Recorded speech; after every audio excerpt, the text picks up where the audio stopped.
me présente, Ndiokhobaye Diouf, coordonnateur national de l'initiative de réflexion et d'action socialiste. Nous nous réjouissons de nous retrouver aujourd'hui à l'invite de nos camarades de Thiès pour tenir ce point de presse et revenir sur la situation de notre cher Parti socialiste et parler de sa relance et de sa vie politique. Thiès est une ville pleine de symboles pour le Parti socialiste, pour les responsables qui ont incarné de grands moments de la vie du parti et pour tout ce qu'elle peut représenter en termes de cœur d'activité du Parti socialiste.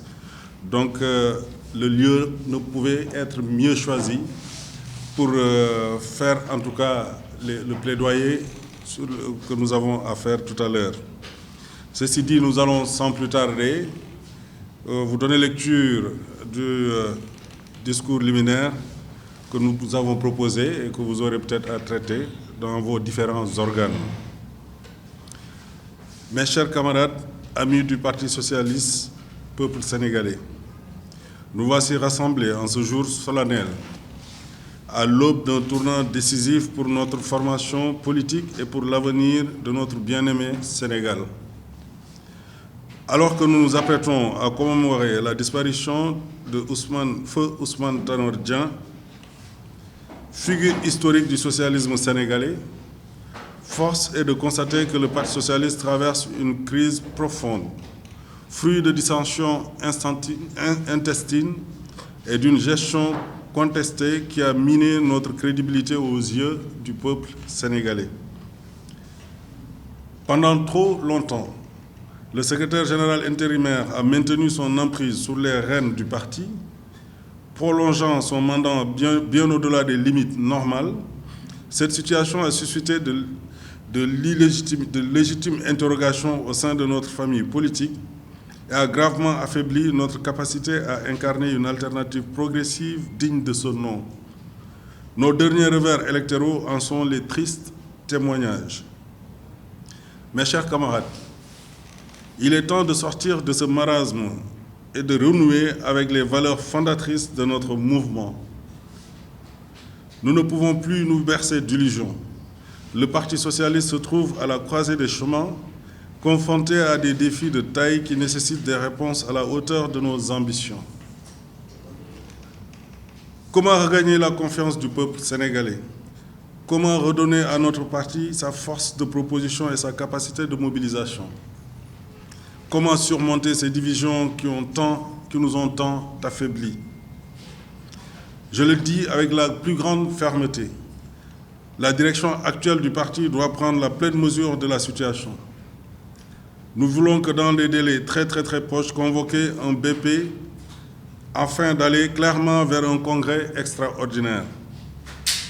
Nous devons envisager non seulement le renouvellement en profondeur des instances dirigeantes, mais également actualiser nos textes fondateurs afin de les adapter aux réalités du Sénégal d'aujourd'hui.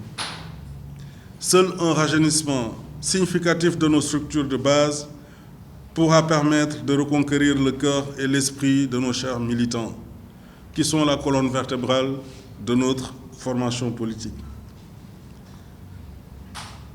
Mis au-delà de ces impératifs, mes chers camarades, il nous faudra également travailler à la réunification de la famille de la gauche sénégalaise.